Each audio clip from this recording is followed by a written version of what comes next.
First things first, you deliver Karkat into the arms of a giant white crab, which strikes you as a totally normal and safe thing to do.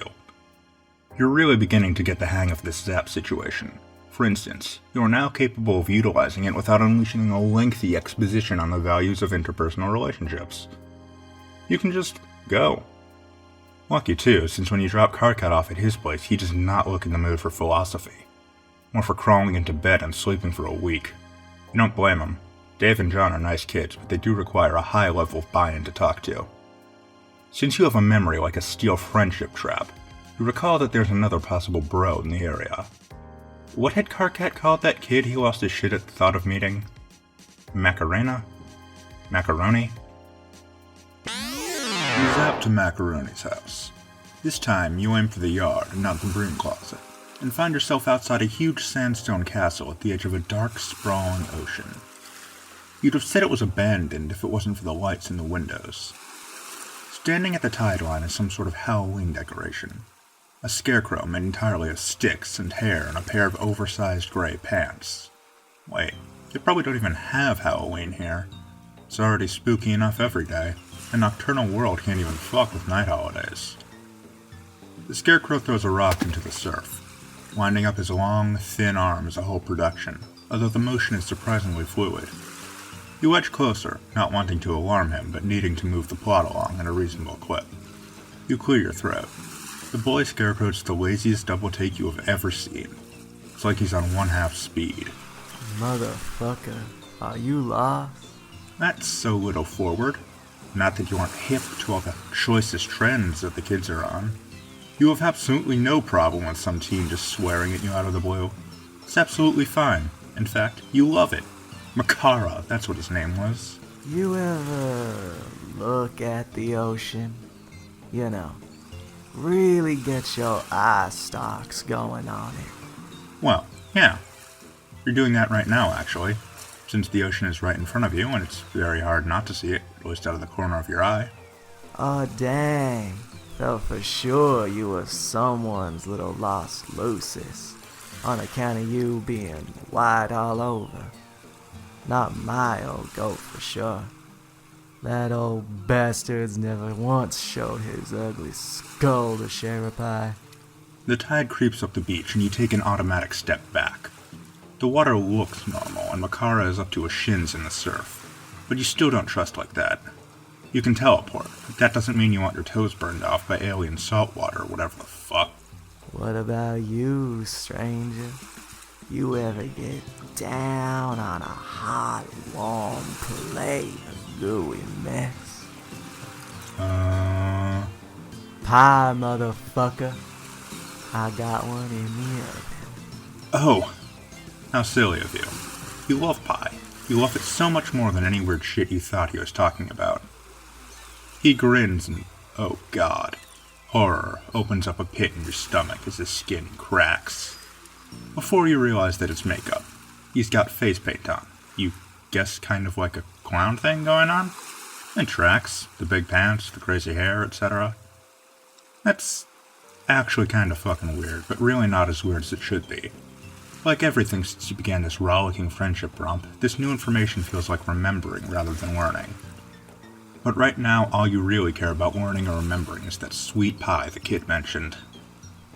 Hell yeah. You got your pan all at where it's supposed to be. In your sack. Gamzee. Come again? Gamzee. Bless you. My name, motherfucker.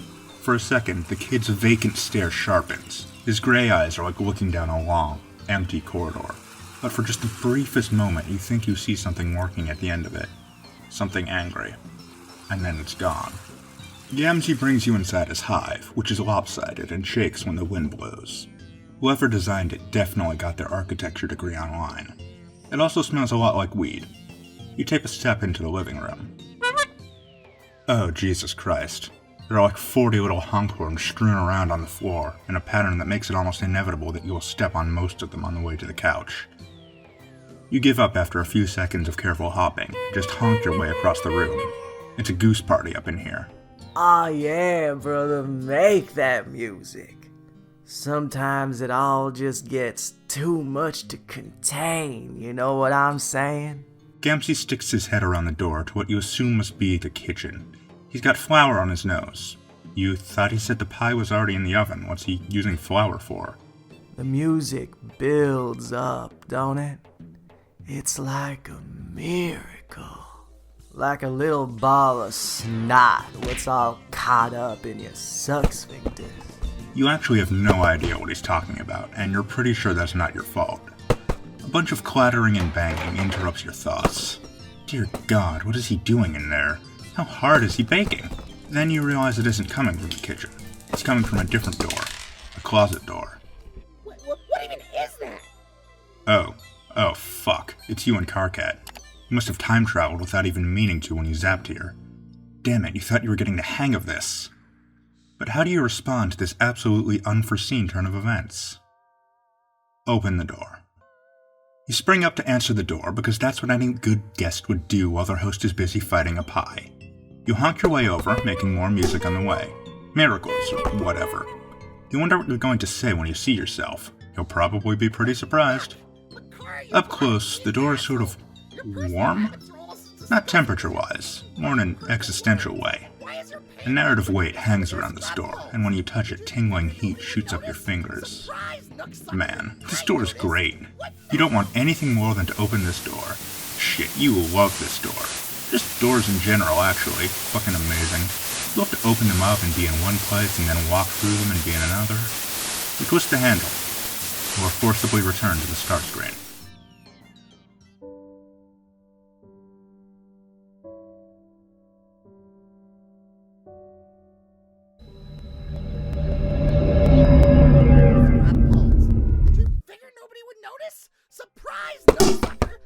Let Gamzee open the door.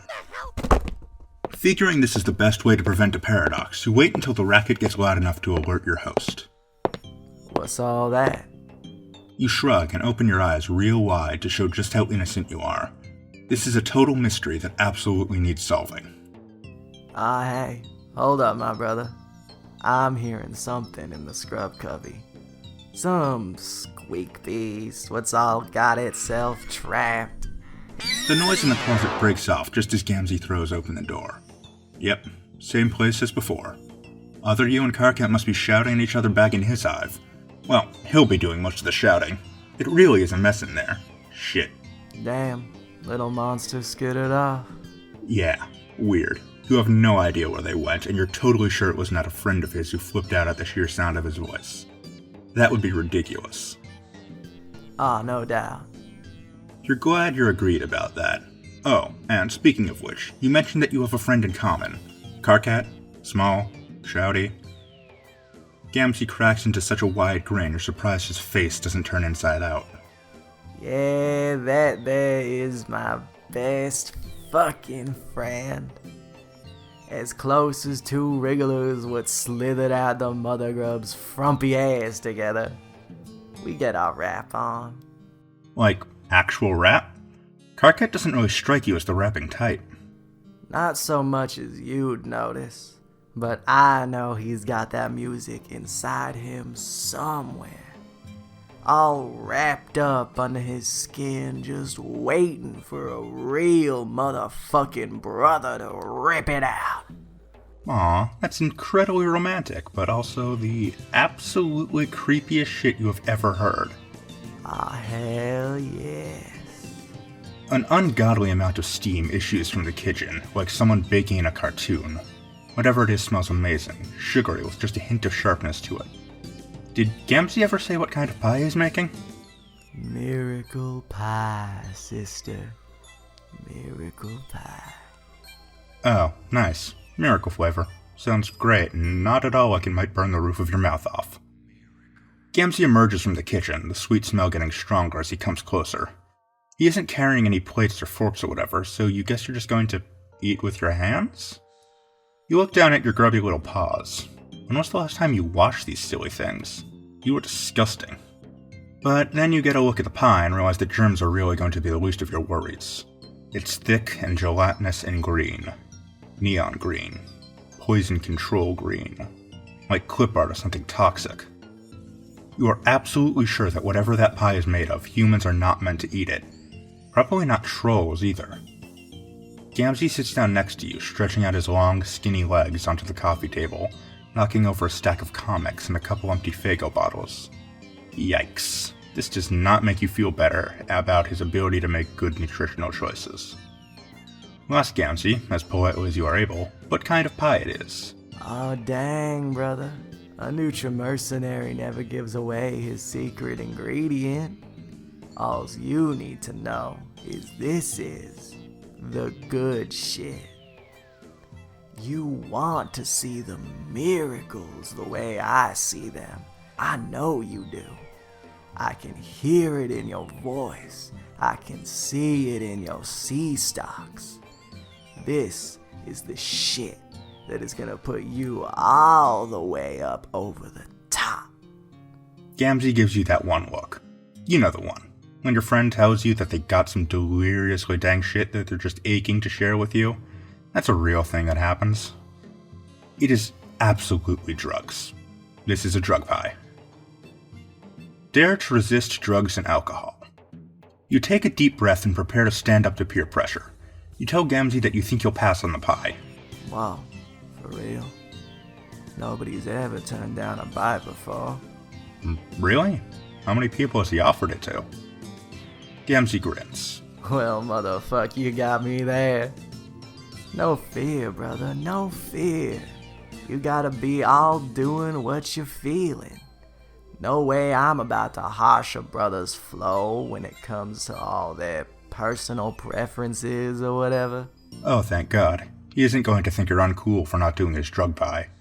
You can't exactly recall where you've picked up the idea that Alternian drugs are not a good idea, but you're pretty sure it's right. Maybe just a good general rule of thumb. Avoid alien-controlled substances. Or possibly all alien substances. Maybe it would be bad for you even if it wasn't drug pie. Your internal anatomy is still a mystery to you. Actually, Gamzee is taking this so well that you feel emboldened to go further. Push a little harder. Man, you are really getting brazen with this after-school special shit. You suggest to Gamzee that, just maybe, he shouldn't eat the pie either. He raises both eyebrows and gives you a slow blink, looking from the pie, to you, and back again. He looks absolutely flabbergasted at the idea. Hasn't anybody ever mentioned to him that he should be careful of what he eats? Not even Karkat? Karkat absolutely seems like the kind of guy to want to micromanage his friends' lives. Might have said a thing or two. Once or maybe 2 times. Does Gamzee ever think about following his good friend's advice? Gamzee freezes with one long-fingered hand reaching for the pie. You can practically see the gears turning in his head. You catch another flicker of that flat, affectless menace behind his eyes. Then he splits into another big, sloppy grin. Fuck it. Gamzee rises eerily to his feet like he's on marionette strings, almost without bending his knees. Picking up the pie, he shuffles across the rumpus block and opening the window. He makes and holds eye contact as he throws the pie out of the window. Okay. Well, that's one way to get rid of it, but what about the pie plate? More where that came from. Anything I want, I just enter it into the computer, and it appears outside the hive a couple hours later. Fucking miracles, man. Or maybe just same-day delivery? Is there a troll Amazon? Gamzee lets out a creaky laugh. It makes you a little nervous, and you can't quite pinpoint why. Slow down, brother. You're talking all the deep motherfucking heresies today. Turning down a perfectly good pie, what could have got us well and truly seeing the glories what's the messiahs put on this planet. Don't take away my miracles too. Well, you didn't make him throw the pie out the window. You just made suggestion. He didn't have to listen to you. Nah, you got the right of it. We'll do it your way. You never know. The old goat might come home for once. And he never likes it when I fly high on pie. Well, if you're sure.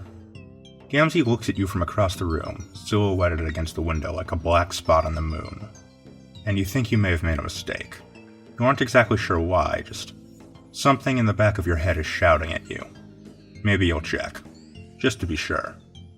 So when Gamzee lopes back into the kitchen, maybe to throw more shit passive-aggressively out a window, you zap forward. Just a little while. A couple of days. The house is quiet, but everything looks mostly the same. When you listen, though, you hear a steady thump. Thump. Thump. If you didn't know better, you might say it was someone banging something against drywall. For instance, their head. The sound rattles through the stone of the hive and builds along the scaffolding of your body. With mounting dread, you zap forward a few days. The hive is a wreck. It wasn't exactly a showroom before, but now there are 3 times as many honkhorns, and Faygo bottles overflow off the table. The couch bleeds stuffing from 3 long gouges. The TV is shattered, and every mirror in the house is broken. Every shiny surface slashed past recognition. It's like someone didn't want to see themselves. Gamzee? Oh god, what happened? You zap to Karkat's hive. He knows Gamzee. He'll be able to tell you. Oh god. Red. Red everywhere. It's on Karkat's bedroom walls, the floor, even arcing up to the ceiling. Karkat's red blood. You'd never gotten a chance to talk to him about it. Your stomach curls in on itself, and you fall forward onto your knees, retching onto the carpet. You haven't had any of the pie, so nothing comes up. Kanaya's room is in far greater disarray. She looks like she put up much more of a fight than Karkat had. There are great gouts of jade blood over the bolts of cloth and drafting table, but it's joined by deep splashes of royal purple. Kanaya's husk top glows sickly into the dim room. A smiley face with a round clown nose is painted in blood on the screen. Beneath it, an instant message flashes. Fussy Fangs, what the fuck? You can't ignore me forever, Miriam. I doubt you can even do it for one night. Huh? The cursor flashes. Green and purple ooze on the keys, still wet. Oh god, he's gone after AJ too. You have to do something. You appear in a tall stone room. You've never been here before. Or maybe you have. Maybe you've already made good friends with this particular troll. It really depends on which option you chose at the beginning of the volume. God, why did you think that? Why isn't your brain working? What the fuck is wrong with you? You feel like you know all of this, but not. Like you watched it all happen to somebody else. From the distance, you hear a telltale honk. Ice sheets up your spine. That is the most cursed noise you've ever heard in your life. Jesus fuck, you are going to have nightmares filled with brass instrumentation, provided you don't die immediately. Oh, hey there, motherfucker. You're late! Oh, hey Gamzee, you sure look totally fucked up. Green and crimson paint his shirt, splashed up his arms to the elbows. It's like fucking Christmas up in here. 3 deep purple gouges intersect his face, still bleeding freely. Shit, dude, you should have kept doing your drugs if this was the alternative. Talk about an overreaction. Overreaction? Isn't no fucking reaction, little aberrant speck of worm meat. This is the true God's judgment. He came to me, motherfucker. He spoke his words in my ear. He's the only one what's ever bothered to say motherfucking truths to me. Who came to him? Who was speaking truth? Don't worry. You'll meet him soon. Honk! Honk! Honk! Honk! Oh god.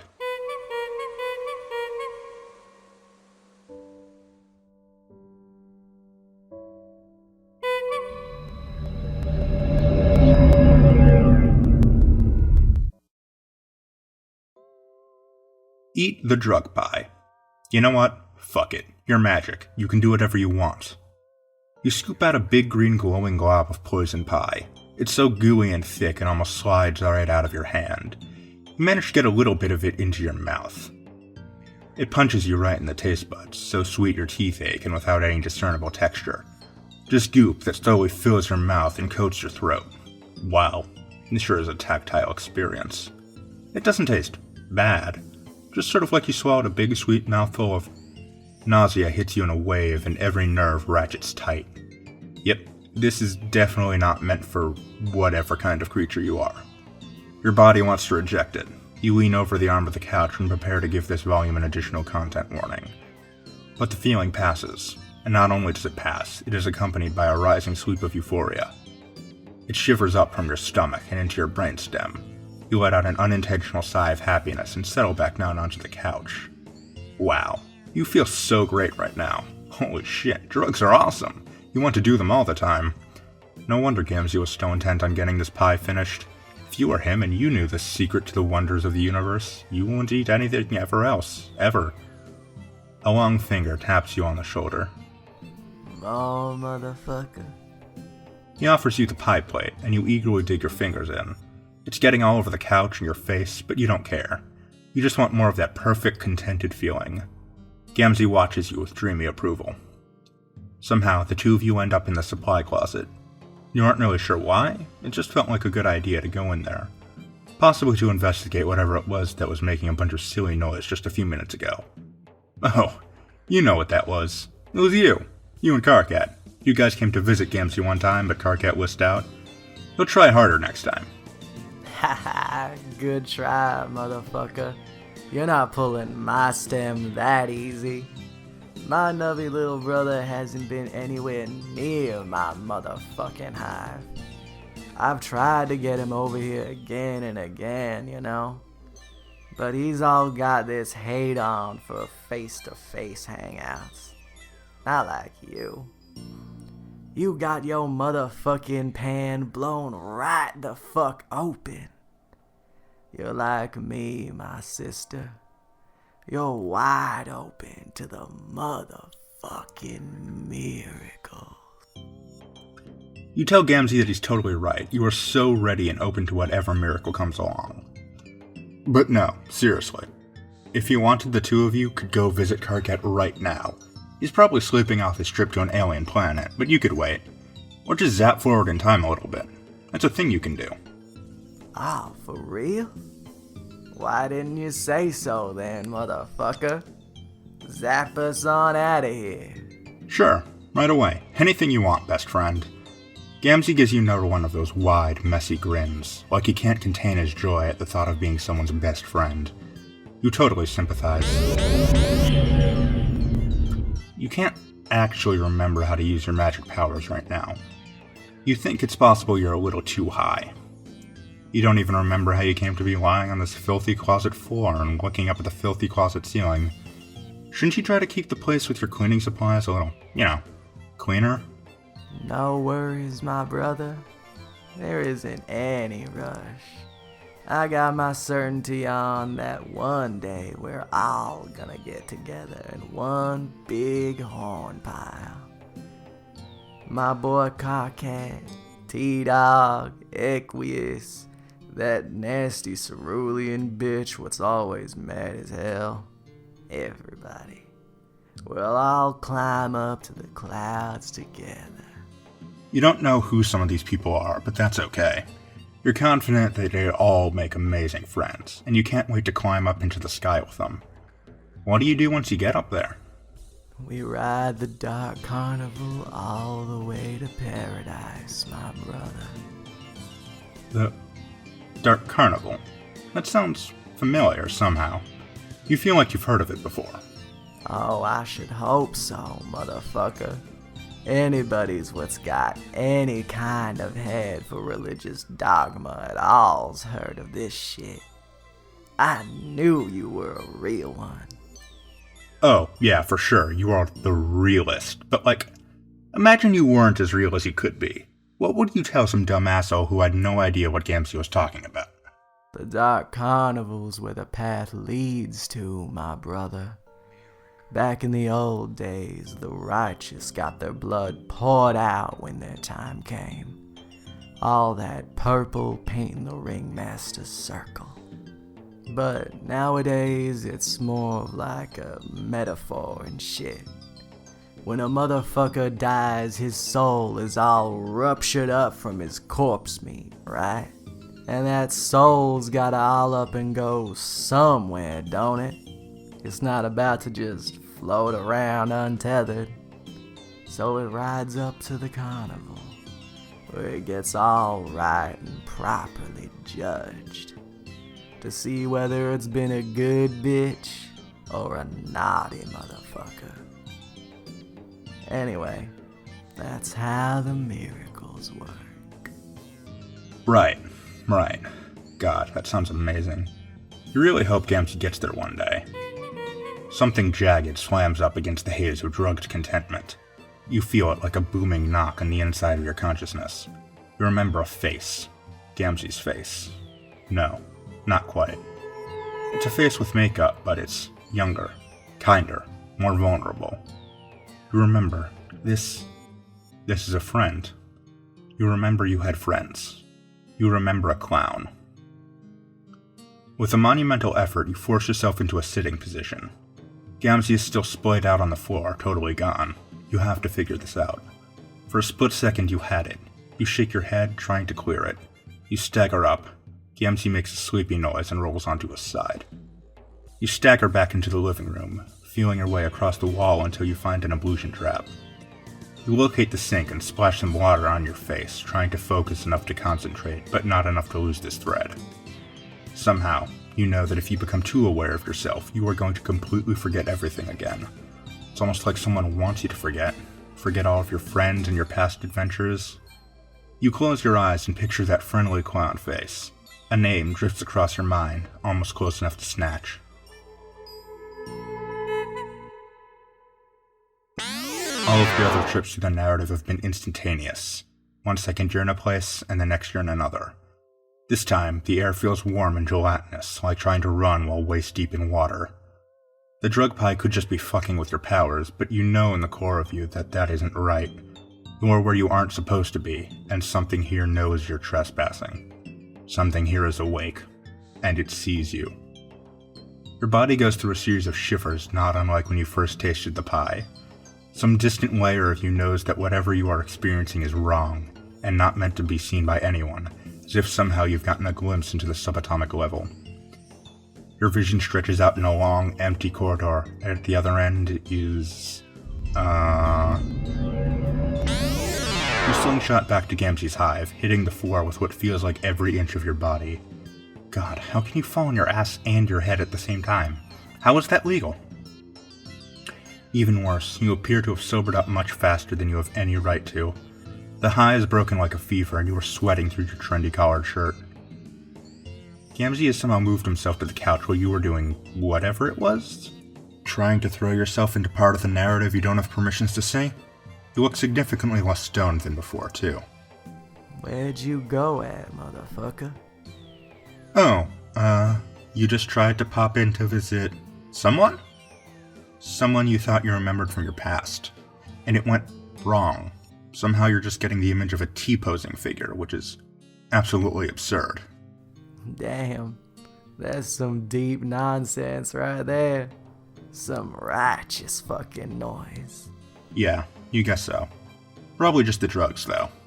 Gamzee looks at you through slitted, hazy eyes, and you realize that trying to explain anything to him when he's in this state isn't going to do any good. Just a fever dream.